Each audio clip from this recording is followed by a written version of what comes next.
तू ही तू ही तू ही तू ही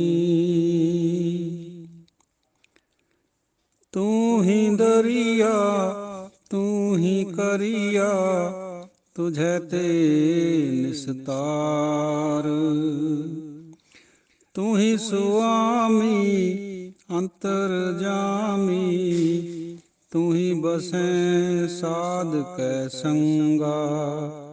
तीरों देख तुम्हारे रंगा अस्त एक दिगर कोई एक तू ही एक तू ही।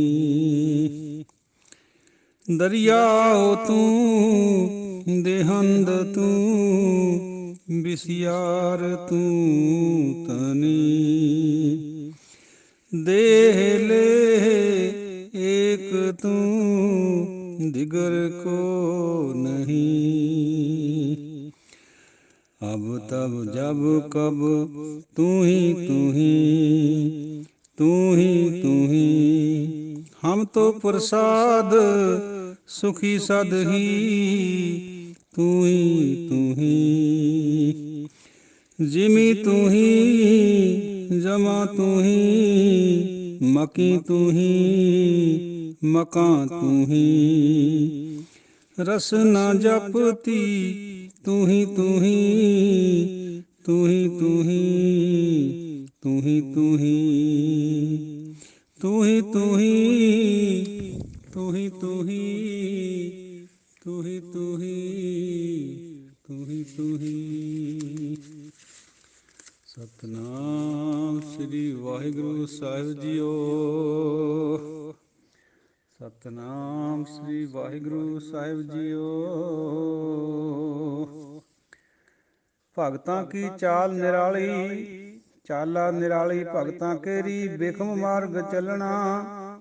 लभ लोभ अहंकार तज तृष्णा बहुत नहीं बोलना। खन्यो तिखी बालों निकी ਏਤ ਮਾਰਗ ਜਾਣਾ।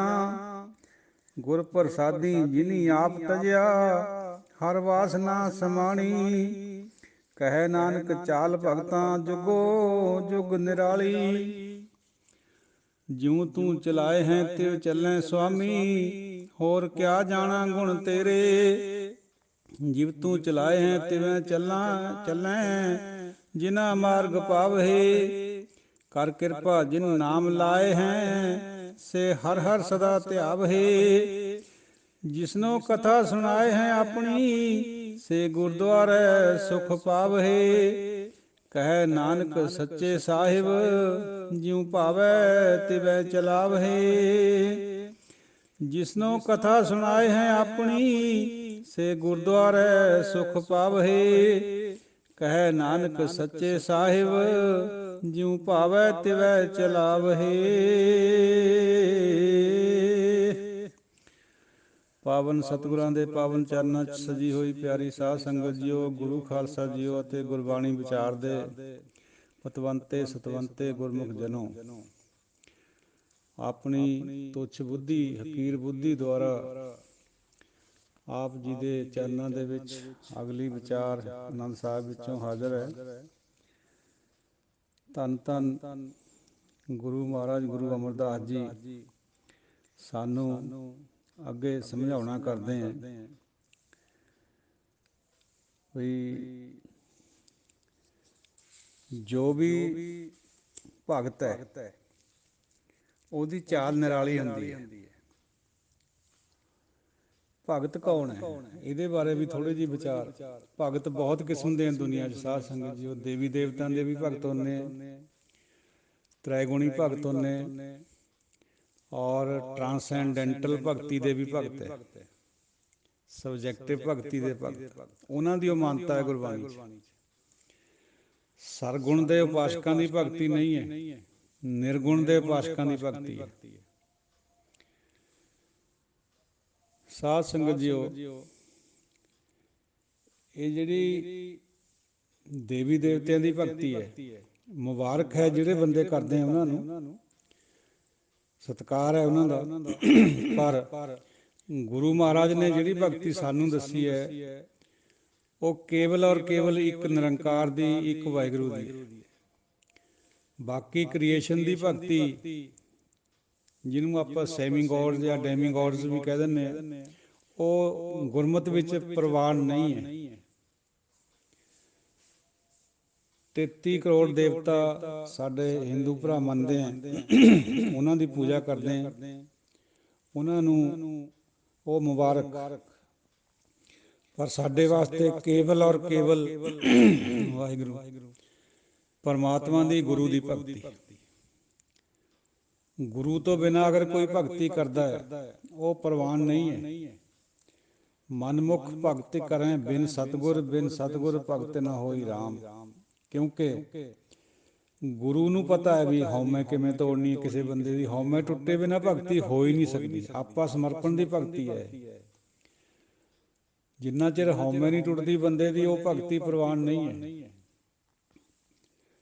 ਦੇਵੀ ਦੇਵਤੇ ਜਾਂ ਕਿਸੇ ਵੀ ਹੋਰ ਤਰ੍ਹਾਂ ਤੋਂ ਉਹਨਾਂ ਨੂੰ ਫੁੱਲ ਚੜ੍ਹਾਉਣੇ ਜਾਂ ਸਿੱਧਾ ਚੜ੍ਹਾਉਣਾ, ਫਲ ਚੜ੍ਹਾਉਣੇ, ਇਹ ਨਸ਼ਵਰ ਭਗਤੀ ਹੈ। ਇਹਦਾ ਜਿਹੜਾ ਫਲ ਹੈ ਉਹ ਚਿਰ ਸਥਾਈ ਨਹੀਂ ਹੈ। ਇਹਦੀ ਵਿਚਾਰ ਪਿੱਛੇ ਚੱਲ ਕੇ ਅੱਜ ਦੀ ਵਿਚਾਰ ਵਿੱਚ ਸ਼ਾਮਿਲ ਹੈ, ਉਹ ਕਰਦੇ ਹਾਂ ਦੁਬਾਰਾ। ਪਹਿਲਾਂ ਥੋੜ੍ਹੀ ਜਿਹੀ ਵਿਚਾਰ ਇਹ ਕਰ ਲਈਏ। ਭਗਤਾਂ ਕੀ ਚਾਲ ਨਿਰਾਲੀ, ਚਾਲਾ ਨਿਰਾਲੀ ਭਗਤਾਂ ਕੇਰੀ ਬਿਕਮ ਮਾਰਗ ਚੱਲਣਾ।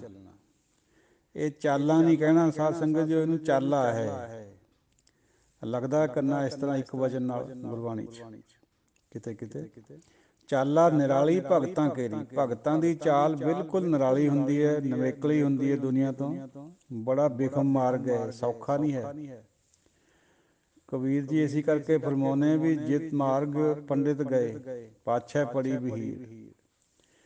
ਇੱਕ ਔਗਟ ਘਾਟੀ ਰਾਮ ਕੀ ਤੇ ਚੜ੍ਹ ਰਹੇ ਹੋ ਕਬੀਰ। ਇਹ ਬੜੀ ਬਿਖਮ ਮਾਰਗ ਹੈ, ਬਿਖਮ ਘਾਟੀ ਹੈ, ਇਹਨੂੰ ਚੜ੍ਹਨਾ ਬੜਾ ਔਖਾ ਹੈ, ਬੜੀ ਸਟੀਪ ਚੜ੍ਹਾਈ ਹੈ।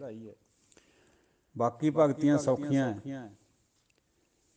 ਇੱਕ ਬੰਦਾ ਸ੍ਰੀ ਅਖੰਡ ਪਾਠ ਸਾਹਿਬ ਕਰਵਾ ਸਕਦਾ ਪਾਠੀਆਂ ਤੋਂ, ਹਵਨ ਕਰਵਾ ਸਕਦਾ ਹੈ, ਤੀਰਥ ਜਾ ਸਕਦਾ ਹੈ, ਲੇਕਿਨ ਨਾਮ ਜਪਣਾ ਇੱਕ ਵਾਰੀ ਵੀ ਬਹੁਤ ਔਖਾ ਹੈ। ਨਾਮ ਜਪਣ ਦੀ ਜਿਹੜੀ ਭਗਤੀ ਹੈ, ਸਰੈਂਡਰ ਕਰਕੇ ਆਪਣੇ ਮਾਈਂਡ ਔਰ ਬੁੱਧੀ ਨੂੰ, ਇਹ ਸਭ ਤੋਂ ਔਖੀ ਹੈ।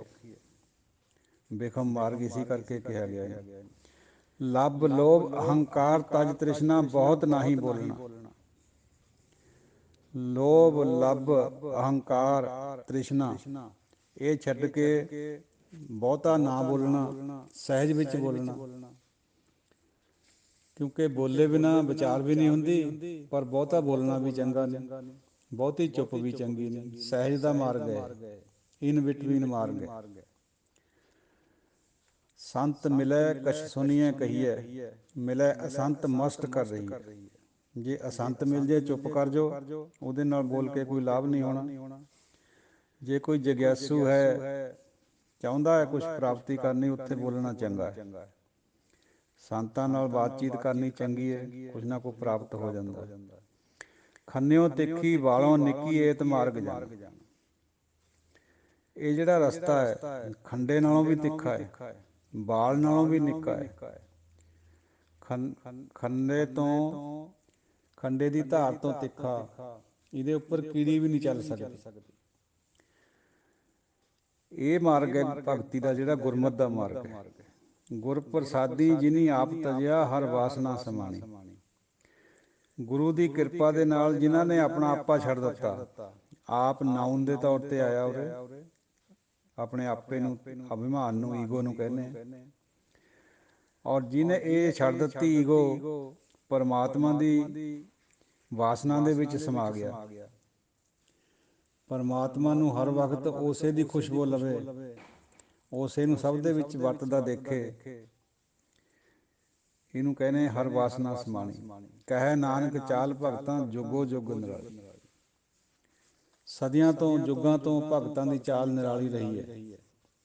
ਜਿਉਂ ਤੂੰ ਚਲਾਏ ਹੈ ਤਿਵ ਚੱਲੈ ਸੁਆਮੀ, ਹੋਰ ਕਿਆ ਜਾਣਾ ਗੁਣ ਤੇਰੇ। ਹੁਕਮ ਵਿੱਚ ਆਉਣੇ ਨੂੰ ਕਹਿੰਦੇ ਜਿਵੇਂ ਤੂੰ ਚਲਾਵੇਂ ਅਸੀਂ ਚੱਲਦੇ ਹਾਂ। ਨਹੀਂ ਤਾਂ ਬੰਦਾ ਕਹਿੰਦਾ ਮੈਂ ਆਪਣੇ ਆਪ ਦਾ ਸੁਤੰਤਰ ਹਾਂ, ਮੇਰੀ ਫਰੀ ਵਿਲ ਹੈ, ਮੈਂ ਚੱਲ ਰਿਹਾ। ਨਹੀਂ, ਇਸ ਤਰ੍ਹਾਂ ਦੀ ਗੱਲ ਗੁਰਬਾਣੀ ਨੇ ਨਹੀਂ ਪਾਈ। ਜਿਵੇਂ ਤੂੰ ਚਲਾਉਣਾ, ਸਭ ਲੋਕ ਉਸ ਤਰ੍ਹਾਂ ਚੱਲਦੇ। सबनी छालां मारियां करता करे सो होए। चलते सब है लेकिन ਉਹਦੇ ਹੁਕਮ ਵਿੱਚ। ਹੋਰ ਕਿਆ ਜਾਣਾ ਗੁਣ ਤੇਰੇ, ਹੋਰ ਇਸ ਤੋਂ ਵੱਧ ਤੇਰੇ ਗੁਣ ਕਿਆ ਜਾਣਾ। ਜਿਵ ਤੂੰ ਚਲਾਏ ਹੈ ਤਿਵੇਂ ਚੱਲੇ ਜਿਨ੍ਹਾਂ ਮਾਰਗ ਪਾਵੇ। ਤੇਰੇ ਮਾਰਗ ਤੇ ਵੀ ਉਹੀ ਚੱਲਦੇ ਆ ਜਿਨ੍ਹਾਂ ਨੂੰ ਤੂੰ ਚਲਾਉਣਾ। ਭਗਤੀ ਤੇ ਹਰ ਬੰਦਾ ਨਹੀਂ ਆ ਸਕਦਾ।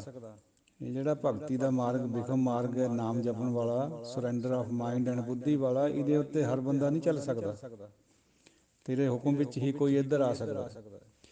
ਕਰ ਕਿਰਪਾ ਜਿਨ ਨਾਮ ਲਾਏ ਹੈ ਸੇ ਹਰ ਹਰ ਸਦਾ ਧਿਆਵੇ। ਜਿਹਦੇ ਉੱਤੇ ਬਖਸ਼ਿਸ਼ ਕਰਕੇ ਉਹਨਾਂ ਨੂੰ ਨਾਮ ਪ੍ਰਾਪਤ ਕਰਾ ਦਿੰਦਾ, ਨਾਮ ਦੀ ਦਾਤ ਦੇ ਦਿੰਦਾ, ਉਹੀ ਸਦਾ ਹੀ ਹਰ ਹਰ ਧਿਆਉਂਦੇ। ਫਿਰ ਦੂਜਾ ਨਹੀਂ ਧਿਆ ਸਕਦਾ। ਦੂਜਾ ਸਰਗੁਣ ਭਗਤੀ ਯਾਨੀ ਆਫਰਿੰਗਸ ਪੇਸ਼ ਕਰ ਸਕਦਾ, ਇਸ਼ਟ ਨੂੰ ਸਿੱਧਾ ਪੇਸ਼ ਕਰ ਸਕਦਾ, ਫੁੱਲ ਭੇਂਟ ਕਰ ਸਕਦਾ, ਮਠਿਆਈਆਂ ਭੇਂਟ ਕਰ ਸਕਦਾ, ਦੁੱਧ ਪੇਸ਼ ਕਰ ਸਕਦਾ। ਹਰ ਹਰ ਧਿਆਉਣਾ ਬਹੁਤ ਮੁਸ਼ਕਿਲ ਹੈ।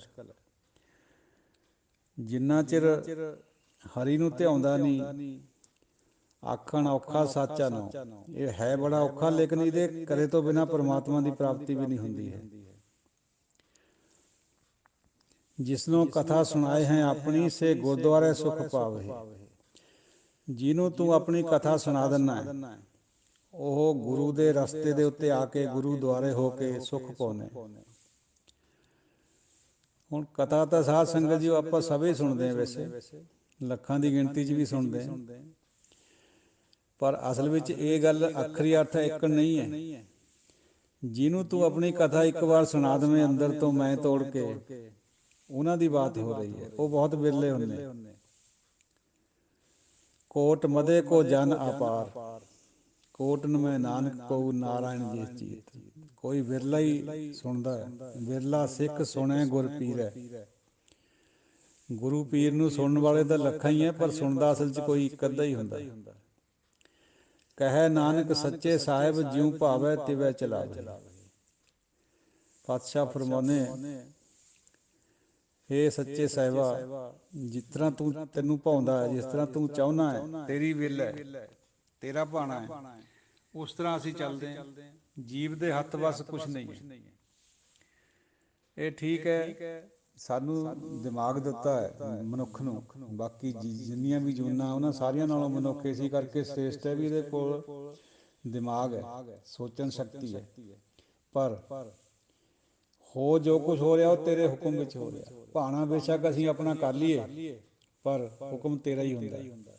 ਤੇਰੇ ਹੁਕਮ ਤੋਂ ਬਾਹਰ ਕੁਛ ਵੀ ਨਹੀਂ ਹੈ। ਕਈ ਵਾਰ ਵਿਚਾਰਾਂ ਹੋ ਰਹੀਆਂ ਸਾਧ ਸੰਗਤ ਜੋ ਇਸ ਤਰ੍ਹਾਂ ਦੀਆਂ, ਆਪ ਜੀ ਨੂੰ ਪਤਾ ਹੈ, ਗਿਆਤ ਹੈ। ਥੋੜ੍ਹੀ ਜਿਹੀ ਵਿਚਾਰ ਨੂੰ ਹੋਰ ਅੱਗੇ ਵਧਾਈਏ।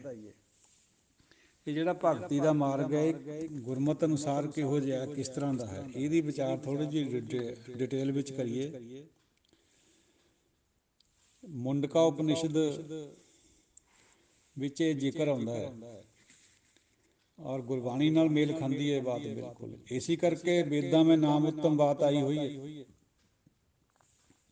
ਜਿੱਥੇ ਵੇਦਾਂ ਨੂੰ ਤ੍ਰੈਗੁਣੀ ਵੀ ਮੰਨਿਆ ਗਿਆ ਗੁਰਬਾਣੀ 'ਚ, ਉੱਥੇ ਵੇਦਾਂ ਦੇ ਵਿੱਚ ਕੁਛ ਉੱਤਮ ਬਾਤਾਂ ਹੈ, ਨਾਮ ਦੀਆਂ ਬਾਤਾਂ ਵੀ ਹੈਗੀਆਂ। ਆਹ ਦੇਖੋ, ਮੁੰਡਕਾ ਉਪਨਿਸ਼ਦ ਵਿੱਚ ਵਰਣਨ ਹੈ ਵੀ ਦੋ ਕਿਸਮ ਦੀ ਨੌਲੇਜ ਹੁੰਦੀ ਹੈ, ਇੱਕ ਹਾਇਰ ਨੌਲੇਜ, ਇੱਕ ਲੋਅਰ ਨੌਲੇਜ। ਲੋਅਰ ਨੌਲੇਜ ਨੂੰ ਪ੍ਰੇ ਕਰਮ ਕਹਿੰਦੇ। ਪਰਮਾਤਮਾ ਨੂੰ ਪਾਉਣ ਖਾਤਰ ਜਿਹੜਾ ਬੰਦਾ ਕਰਮ ਕਰਦਾ ਦੁਨੀਆਦਾਰੀ 'ਚ ਜ਼ਿਆਦਾਤਰ ਮੋਸਟਲੀ, ਉਹ ਪ੍ਰੇ ਕਰਮ ਹੈ।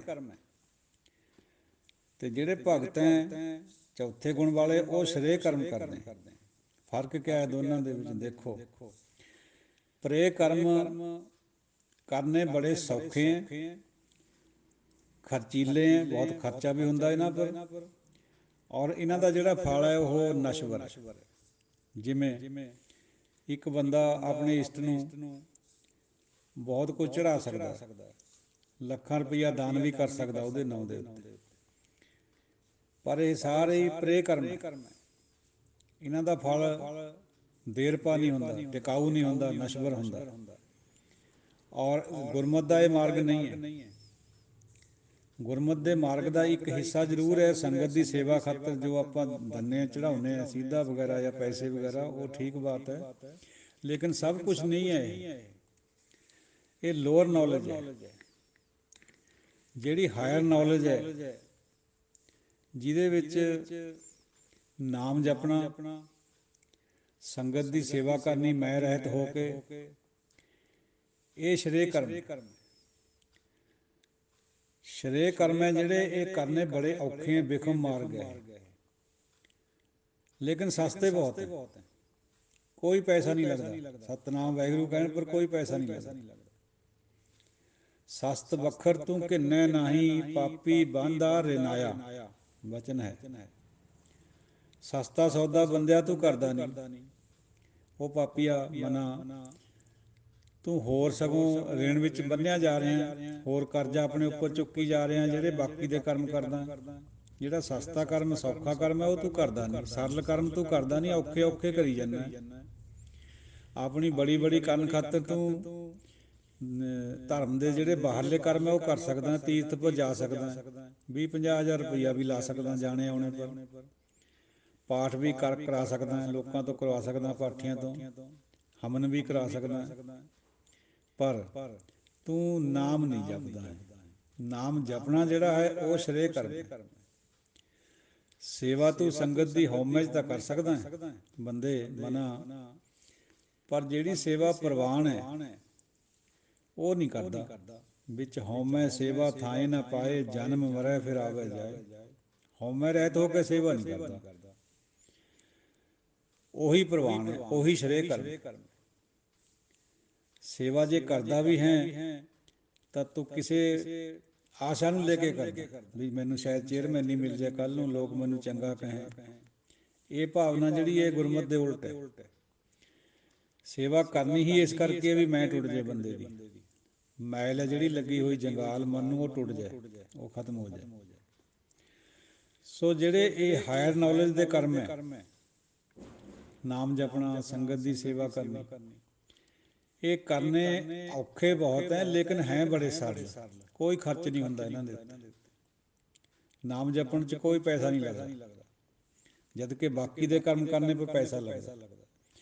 ਔਰ ਸਾਧ ਸੰਗਤ ਜੀ, ਉਹ ਦਾਨਿਆਂ ਦਾ ਇਹ ਵੀ ਕਥਨ ਹੈ ਵੀ ਦੁਨੀਆ ਦੇ ਵਿੱਚ ਕੇਵਲ 1.5 ਪੁੰਨ ਹੈ, 1.5 ਪਾਪ ਹੈ।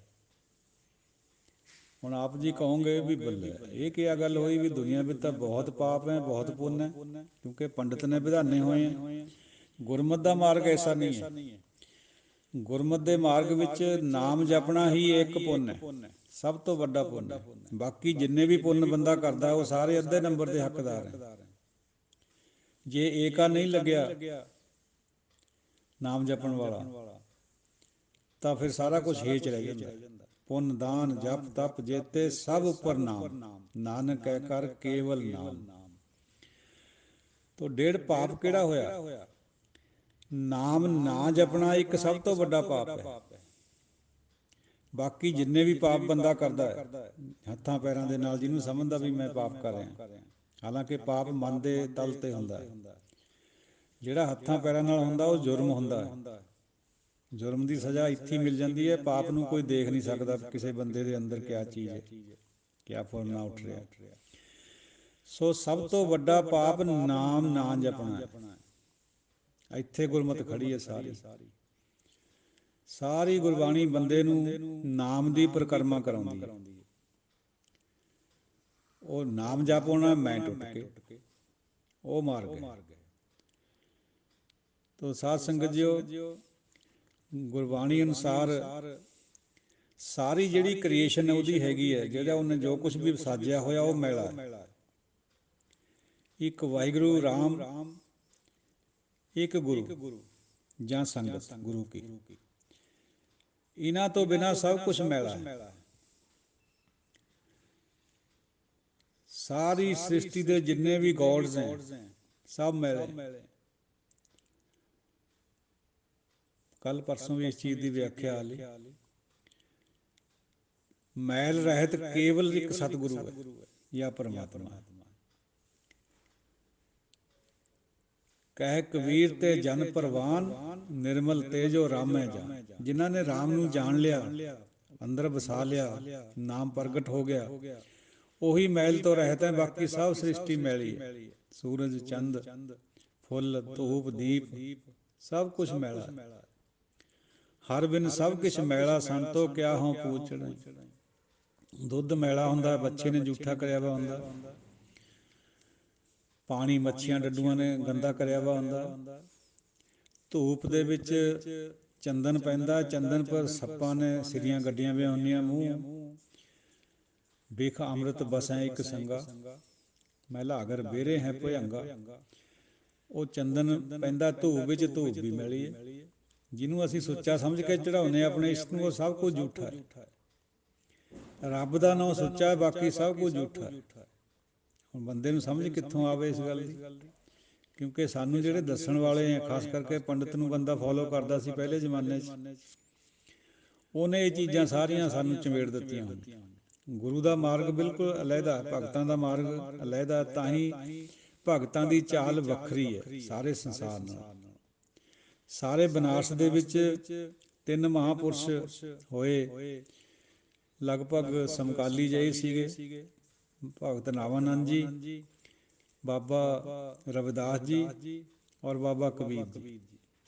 ਬਾਕੀ ਸਾਰੀ ਜਿੰਨੀ ਖਲਕਤ ਸੀਗੀ ਉਹ ਗੰਗਾ ਦੀਆਂ ਹੀ ਆਰਤੀਆਂ ਉਤਾਰ ਰਹੀ ਸੀ ਦੇਵੀ ਸਮਝ ਕੇ। ਇਹ ਤਿੰਨੋਂ ਭਗਤ ਰਾਮ ਦੀ ਭਗਤੀ 'ਚ ਜੁਟੇ ਹੋਏ ਤੇ, ਔਰ ਇਹਨਾਂ ਨੂੰ ਹੀ ਗੁਰੂ ਗ੍ਰੰਥ ਸਾਹਿਬ ਜੀ ਦੇ ਵਿੱਚ ਜਗ੍ਹਾ ਮਿਲੀ ਹੈ। ਇਹ ਜਿਹੜੀ ਟਰਾਂਸੈਂਡੈਂਟਲ ਭਗਤੀ ਹੈ, ਸਬਜੈਕਟਿਵ ਭਗਤੀ ਹੈ, ਇਹੀ ਉੱਤਮ ਮੰਨੀ ਗਈ ਹੈ ਗੁਰਬਾਣੀ 'ਚ। ਇਸ ਭਗਤੀ ਨੂੰ ਪ੍ਰਾਪਤ ਕਰਨ ਖਾਤਰ ਸਬਜੈਕਟਿਵ ਵਸਤੂਆਂ ਦਾ ਹੀ ਉਪਯੋਗ ਹੋ ਸਕਦਾ, ਸਬਜੈਕਟਿਵ ਵਸਤੂਆਂ ਦੀ ਉਹ ਵਰਤੋਂ ਹੋ ਸਕਦੀ ਹੈ। ਸਬਜੈਕਟਿਵ ਔਰ ਓਬਜੈਕਟਿਵ ਨੂੰ ਵੀ ਸਮਝੀਏ ਥੋੜ੍ਹਾ ਜਿਹਾ। ਓਬਜੈਕਟਿਵ ਸਾਧ ਸੰਗਤ ਜੀ ਜੋ ਕੁਝ ਦਿਖਦਾ ਆਪਾਂ ਨੂੰ, ਜਿਹਦਾ ਨਾਪ ਤੋਲ ਹੋ ਸਕਦਾ, ਇਹ ਓਬਜੈਕਟਸ ਹੈ। ਜਿਵੇਂ ਆਪਾਂ ਦੁੱਧ ਚੜਾਉਂਦੇ, ਫੁੱਲ ਚੜਾਉਂਦੇ ਇਸ਼ਟ ਨੂੰ, ਖੀਰ ਚੜਾਉਂਦੇ, ਕਸਾਰ ਚੜਾਉਂਦੇ, ਇਹ ਓਬਜੈਕਟਸ ਹੈ। ਇਹ ਭਗਤੀ ਸੰਗਤ ਖਾਤਰ ਠੀਕ ਹੈ, ਸੰਗਤ ਦੀ ਜਿਹੜੀ ਤ੍ਰਿਪਤੀ ਖਾਤਰ, ਲੇਕਿਨ ਇਹ ਪਰਮਾਤਮਾ ਦੀ ਤ੍ਰਿਪਤੀ ਖਾਤਰ ਠੀਕ ਨਹੀਂ ਹੈ। ਪਰਮਾਤਮਾ ਇਹਨਾਂ ਚੀਜ਼ਾਂ ਨਾਲ ਖੁਸ਼ ਨਹੀਂ ਹੁੰਦਾ, ਉਹ ਕੇਵਲ ਨਾਮ ਜਪਣ ਨਾਲ ਖੁਸ਼ ਹੁੰਦਾ, ਕਿਉਂਕਿ ਉਹ ਖੁਦ ਸਬਜੈਕਟਿਵ ਹੈ। ਸਬਜੈਕਟਿਵ ਮਨ ਵੀ ਹੈ, ਆਤਮਾ ਵੀ ਸਬਜੈਕਟਿਵ ਹੈ। ਇਹਨਾਂ ਦੇ ਰਾਹੀਂ ਭਗਤੀ ਕਰਨੀ, ਨਾ ਕਿ ਇੰਦਰੀਆਂ ਦੇ ਰਾਹੀਂ। ਜਿਹੜੇ ਗਿਆਨ ਇੰਦਰੀ ਹੈ ਜਾਂ ਕਰਮ ਇੰਦਰੀ, ਇਹਨਾਂ ਰਾਹੀਂ ਭਗਤੀ ਨਹੀਂ ਕਬੂਲ ਹੈ। ਉਹ ਭਗਤੀ ਦਾ ਇੱਕ ਅੰਗ ਹੋ ਸਕਦਾ ਹੈ, ਪਰ ਅਸਲੀ ਭਗਤੀ ਜਿਹੜੀ ਉਹ ਮਨ ਨੇ ਕਰਨੀ ਹੈ ਜਾਂ ਆਤਮਾ ਨੇ ਕਰਨੀ। ਮਨ ਸਾਧ ਸੰਗਤ ਜੀ ਉਹ ਆਪਣਾ ਰਿਲੇਟਿਵ ਹੈ।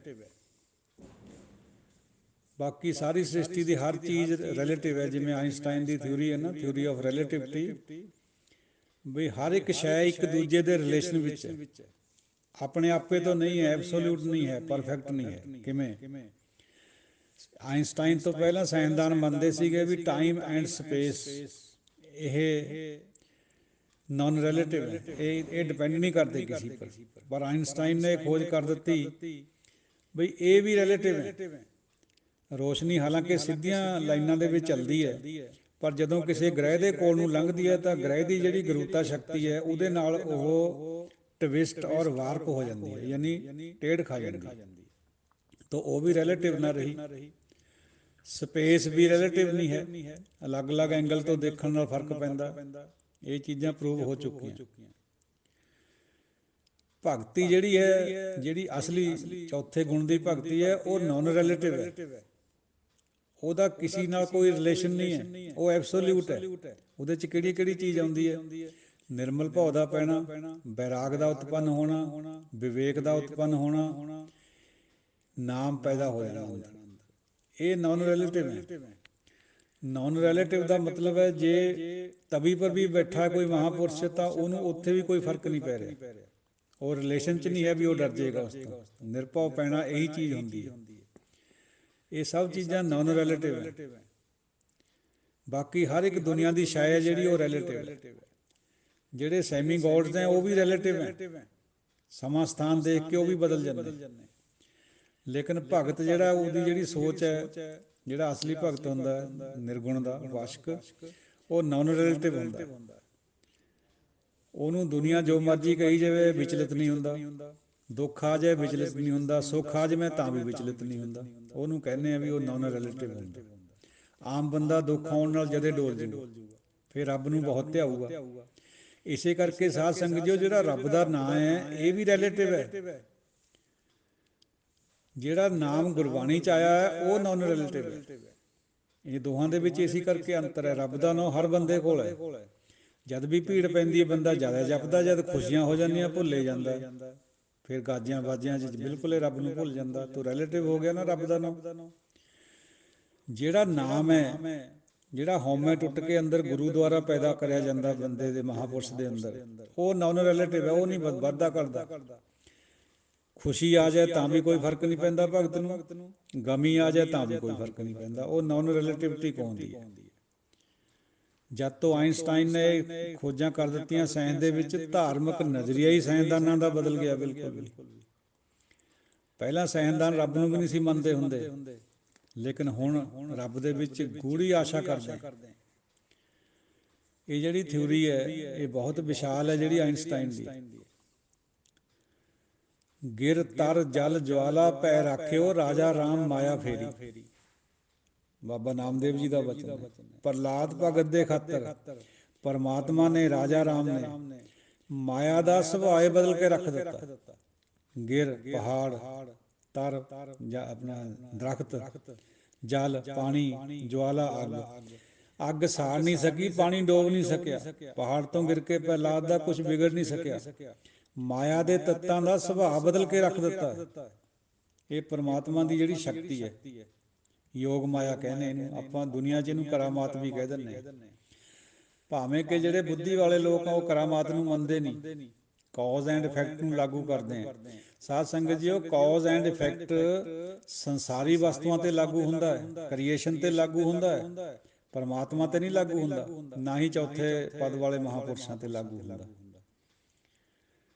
ਦੁਨੀਆ ਦੇ ਵਿੱਚ ਪਦਾਰਥ ਹੈ, ਪਦਾਰਥ ਦਾ ਕੋਈ ਕਾਰਨ ਹੈ ਔਰ ਉਹਦਾ ਕੋਈ ਇਫੈਕਟ ਪੈਂਦਾ। ਇਹ ਸਾਇੰਸ ਦਾ ਅਸੂਲ ਹੈ। ਇਹ ਰੂਹਾਨੀਅਤ ਵਿੱਚ ਲਾਗੂ ਨਹੀਂ ਹੁੰਦਾ। ਸੋ ਗੁਰਮਤ ਨੂੰ ਸਮਝਣ ਖਾਤਰ ਥੋੜ੍ਹਾ ਜਿਹਾ ਇਹ ਵੀ ਸਮਝੀਏ ਬਈ ਮਾਇਆ ਦੇ 3 ਗੁਣ ਹੈ, ਰਜੋ ਤਮੋ ਸਤੋ। ਸਤੋ ਗੁਣ ਮਾਇਆ ਦਾ ਸੋਫਿਸਟੀਕੇਟਡ ਰੂਪ ਹੈ। ਸਤੋ ਗੁਣੀਆਂ ਨੂੰ ਵੀ ਲੋਕ ਭਗਤ ਸਮਝਦੇ ਆ। ਜਿਵੇਂ ਸਰਵਣ ਭਗਤ ਹੈ, ਮਾਂ ਬਾਪ ਦੀ ਸੇਵਾ ਕਰੀ, ਬਹਿੰਗੇ ਦੇ ਉੱਤੇ ਬਿਠਾ ਕੇ ਭ੍ਰਮਣ ਕਰਾਇਆ ਤੀਰਥਾਂ ਦਾ। ਲੋਕ ਬਹੁਤ ਗਾਥਾ ਵੀ ਗਾਉਂਦੇ, ਲੇਕਿਨ ਗੁਰਮਤਕਾਰਾਂ ਨੇ, ਗੁਰਬਾਣੀਕਾਰਾਂ ਨੇ ਉਹਦੀ ਵਡਿਆਈ ਨਹੀਂ ਕਰੀ ਹੈ, ਕਿਉਂਕਿ ਉਹ ਚੌਥੇ ਗੁਣ ਵਾਲਾ ਗੁਣ ਨਹੀਂ ਹੈ, ਯਾਨੀ ਰੂਹਾਨੀਅਤ ਦਾ ਗੁਣ ਨਹੀਂ ਹੈ। ਉਹ ਸਤੋ ਗੁਣ ਹੈ, ਉਹ ਮਾਇਆ ਦਾ ਗੁਣ ਹੈ। ਪਰਮਾਤਮਾ ਦੀ ਜਿਹੜੀ ਭਗਤੀ ਹੈ ਉਹ ਨਿਰਾਲੀ ਇਸੇ ਕਰਕੇ ਹੈ। ਤੋ ਸਤੋ ਗੁਣ ਤੋਂ ਜਦੋਂ ਉੱਪਰ ਬੰਦਾ ਲੰਘ ਜਾਂਦਾ, ਉਹ ਫਿਰ ਰੂਹਾਨੀ ਸਪਿਰਚੁਅਲ ਬਣ ਜਾਂਦਾ। ਇਹ ਵੀ ਬੜੀ ਕਿਰਪਾ ਦੀ ਗੱਲ ਹੈ ਰੂਹਾਨੀ ਹੋਣਾ। ਲੇਕਿਨ ਸਭ ਤੋਂ ਉੱਪਰ ਹੁੰਦਾ ਨੂਰਾਨੀ, ਡਿਵਾਈਨ। ਡਿਵਾਈਨ ਹੁੰਦਾ ਜਿਹੜਾ ਕੇਵਲ ਔਰ ਕੇਵਲ ਪਰਮਾਤਮਾ 'ਤੇ ਖੜ੍ਹ ਜੇ। ਜਿਹੜਾ ਰੂਹਾਨੀ ਹੁੰਦਾ ਹੈ ਉਹ ਸਭ ਨੂੰ ਮੰਨੀ ਜਾਂਦਾ ਹੈ, ਰੱਬ ਨੂੰ ਵੀ ਮੰਨੀ ਜਾਂਦਾ ਹੈ, ਹੋਰਾਂ ਨੂੰ ਵੀ ਮੰਨੀ ਜਾਂਦਾ ਹੈ। ਉਹ ਇੱਕ ਪਰ ਨਹੀਂ ਖੜ੍ਹਾ ਹੁੰਦਾ। ਉਹ ਕਹਿੰਦਾ ਹੈ ਇਹ ਭੀ, ਤੇ ਜਿਹੜਾ ਨੂਰਾਨੀ ਹੁੰਦਾ ਉਹ ਕਹਿੰਦਾ ਇਹ ਹੀ ਔਰ ਭੀ ਦਾ ਅੰਤਰ ਹੁੰਦਾ ਦੋਹਾਂ ਦੇ ਵਿੱਚ। ਪਰਮਾਤਮਾ ਦਾ ਭਗਤ ਕਦੇ ਵੀ ਨਹੀਂ ਉਹ ਤੋਂ ਬਾਹਰ ਜਾਂਦਾ। ਜਿਹੜਾ ਰੂਹਾਨੀ ਹੈ, ਹਾਲਾਂਕਿ ਸੰਸਾਰ ਨਾਲੋਂ ਉਹ ਵੀ ਉੱਚਾ ਹੁੰਦਾ, ਪਰ ਉਹ ਜਾਂਦਾ, ਉਹ ਸਭ ਨੂੰ ਮੰਨੀ ਜਾਂਦਾ। ਇਹ ਫਰਕ ਹੈ ਸਪਿਰਚੁਅਲਿਟੀ ਔਰ ਡਿਵਾਇਨਿਟੀ ਦੇ ਵਿੱਚ। ਗੁਰਬਾਣੀ 'ਚ ਡਿਵਿਨਿਟੀ ਪ੍ਰਵਾਨ ਹੈ, ਜਿਹੜੀ ਸਪਿਰਚੁਅਲਿਟੀ ਹੈ ਉਹਦੀ ਘੱਟ ਮਾਨਤਾ ਹੈ। ਹਾਲਾਂਕਿ ਉਹ ਵੀ ਚੰਗੀ ਹੈ। ਜਦੋਂ ਕਿਸੇ ਨੂੰ ਗੁਰੂ ਭੇਂਟ ਹੁੰਦੀ ਹੈ, ਉਹਦੇ ਅੰਦਰ ਫਿਰ ਨਿਰਮਲ ਭਾਵ ਪੈਦਾ ਹੁੰਦਾ, ਵਿਵੇਕ ਪੈਦਾ ਹੁੰਦਾ, ਵੈਰਾਗ ਪੈਦਾ ਹੁੰਦਾ। ਇਹ ਸਾਰੀਆਂ ਵਸਤੂਆਂ ਜਿਹੜੀਆਂ ਇਹ ਨਾਨ ਰਿਲੇਟਿਵ ਹੈ। ਮਤਲਬ ਕਿਸੇ ਨੂੰ ਨਿਰਮਲ ਭਾਵ ਪੈ ਗਿਆ ਜਿਹਨੂੰ, ਉਹਨੂੰ ਡਰ ਨਹੀਂ ਆਊਗਾ ਦੁਨੀਆ ਦਾ, ਭਾਵੇਂ ਤਲਵਾਰ ਲਟਕਦੀ ਹੋਵੇ ਉੱਪਰ। ਸਰਮਦ ਨੂੰ ਔਰੰਗਜ਼ੇਬ ਨੇ ਇਹੀ ਕਿਹਾ ਸੀ ਵੀ ਜਾਂ ਤਾਂ ਤੂੰ ਆਪਣੇ ਆਪ ਨੂੰ ਬਦਲ ਲੈ, ਕੱਪੜੇ ਪਾਉਣ ਲੱਗ ਜਾ, ਨਹੀਂ ਸਾਡੇ ਮਸਜਿਦ ਦੇ ਅੱਗੇ ਨਾ ਪਏ ਨੰਗਾ ਧੜੰਗਾ ਹੋ ਕੇ।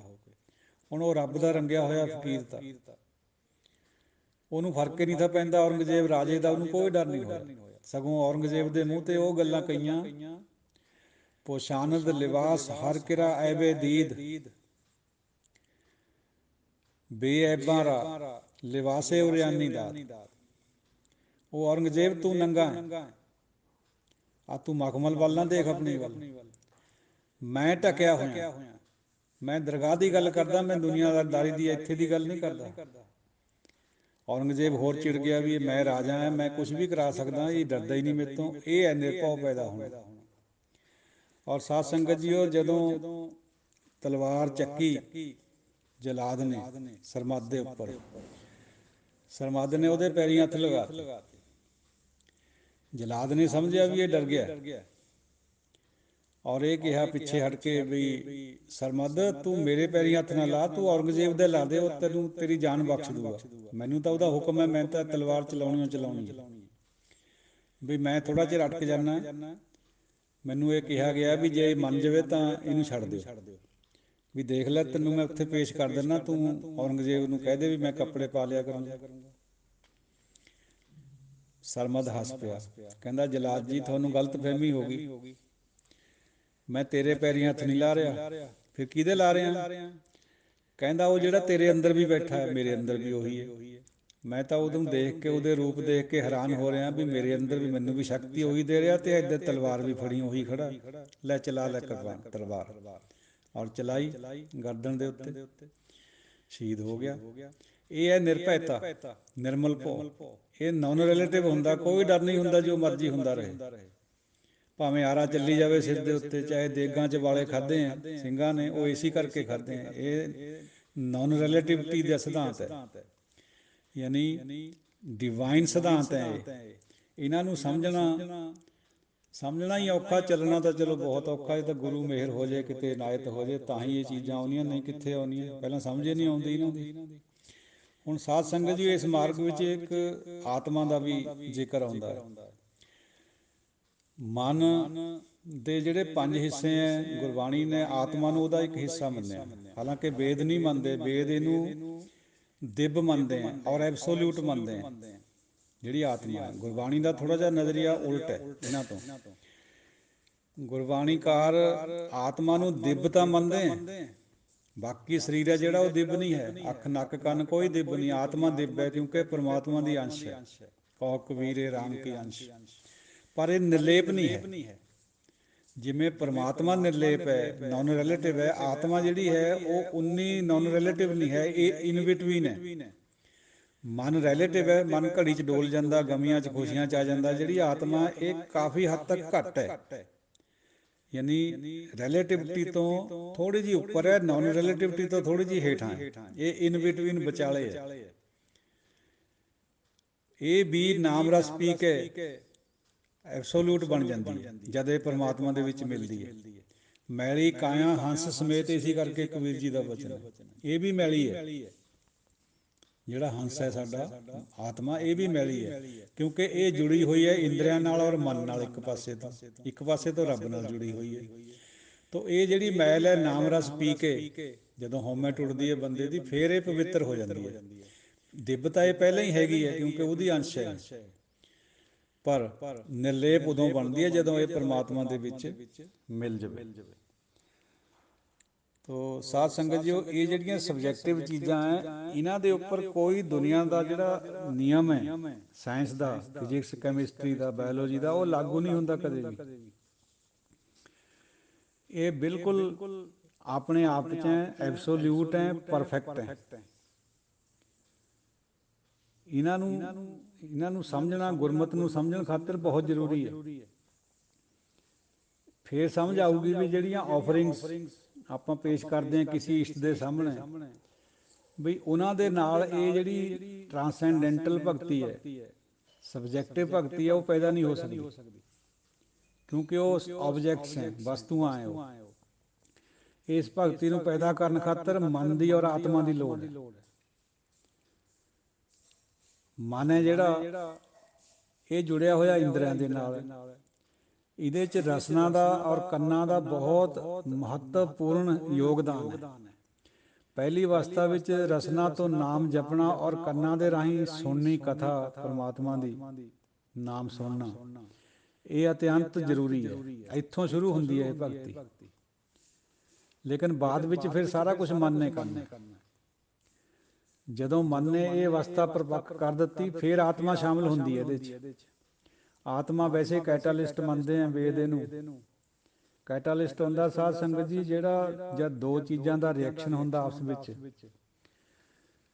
ਉਹਦੇ ਵਿੱਚ ਇੱਕ ਤੀਜੀ ਵਸਤੂ ਪਾ ਦਿੱਤੀ ਜਾਂਦੀ ਹੈ ਜਿਹੜੀ ਉਸ ਰਿਐਕਸ਼ਨ ਨੂੰ ਤੇਜ਼ ਕਰ ਦਿੰਦੀ ਹੈ, ਪਰ ਆਪ ਹਿੱਸਾ ਨਹੀਂ ਲੈਂਦੀ ਵਿੱਚ। ਉਹਨੂੰ ਕੈਟਾਲਿਸਟ ਕਹਿੰਦੇ ਆ। ਇਸ ਤਰ੍ਹਾਂ ਵੀ ਦੇਖਿਆ ਗਿਆ ਵੀ ਜੇ ਦੋ ਚੀਜ਼ਾਂ ਮਿਲਾਤੀਆਂ, ਉਹ ਬਹੁਤ ਹੌਲੀ ਰਿਐਕਸ਼ਨ ਹੁੰਦਾ ਉਹਨਾਂ ਦਾ, 24 ਘੰਟੇ ਵਿੱਚ ਜਾ ਕੇ ਕਿਤੇ ਹੋਊਗਾ। ਜੇ ਉਹ ਤੀਜੀ ਵਸਤੂ ਕੈਟਾਲਿਸਟ ਪਾ ਦਈਏ ਤਾਂ ਮਿੰਟਾਂ ਵਿੱਚ ਹੀ ਹੋ ਜਾਂਦਾ ਉਹ ਰਿਐਕਸ਼ਨ। ਇਹਦੇ 'ਚ ਕੈਮਿਸਟਰੀ ਵਿੱਚ ਇਹਦੀ ਬਹੁਤ ਲੋੜ ਪੈਂਦੀ ਹੈ। ਜਿੰਨੇ ਵੀ ਕੈਮੀਕਲ ਕੰਪਾਊਂਡਸ ਹੈ ਉਹਨਾਂ ਦੇ ਵਿੱਚ ਇਹਦੀ ਵਰਤੋਂ ਹੁੰਦੀ ਹੈ ਬਹੁਤ। ਔਰ ਇਹ ਜਿਹੜਾ ਕੈਟਾਲਿਸਟ ਆਤਮਾ ਹੈ ਇਹ ਨਿਸ਼ਕਰੀ ਹੈ, ਇਹ ਹਿੱਸਾ ਨਹੀਂ ਲੈਂਦੀ ਬਹੁਤਾ ਕਿਸੇ ਵੀ ਸਰੀਰ ਦੇ ਐਕਸ਼ਨ ਵਿੱਚ। ਪਹਿਲਾਂ ਕਿਵੇਂ, ਜਿਵੇਂ ਜ਼ਿਕਰ ਹੈ ਵੇਦਾਂ ਵਿੱਚ ਵੀ ਇੱਕ ਰਥ ਹੈ, ਰਥ ਵਿੱਚ ਇੱਕ ਮੁਸਾਫਰ ਬੈਠਾ ਹੈ, ਇੱਕ ਡਰਾਈਵਰ ਹੈ, ਉਹਦੇ ਹੱਥ ਵਿੱਚ ਲਗਾਮਾਂ ਹੈ ਘੋੜਿਆਂ ਦੀਆਂ, 5 ਘੋੜੇ ਹੈ। ਉਹ ਜਿਹੜਾ ਮੁਸਾਫਰ ਵਿੱਚ ਬੈਠਾ ਉਹ ਆਤਮਾ ਹੈ। ਉਹ ਡਰਾਈਵਰ ਨੂੰ ਕੁਛ ਨਹੀਂ ਕਹਿੰਦਾ, ਜਿੱਧਰ ਨੂੰ ਮਰਜ਼ੀ ਜਾਈ ਜਾਂਦਾ, ਆਤਮਾ ਵਿੱਚ ਬੈਠੀ ਉਹ ਜਿਹੜਾ ਮੁਸਾਫਰ ਹੈ ਨਾਲ ਨਾਲ ਜਾਈ ਜਾਂਦਾ ਉਹ। ਪਰ ਕਿਤੇ ਕਿਤੇ ਉਹ ਜ਼ਰੂਰ ਆਪਣੀ ਦਲੀਲ ਦੇ ਦਿੰਦਾ। ਉਹ ਆਤਮਾ ਕਹਿੰਦੇ ਹਨ ਜਿਹੜਾ ਡਰਾਈਵਰ ਬੈਠਾ, ਯਾਨੀ ਜਿਹੜਾ ਮੁਸਾਫਰ ਬੈਠਾ।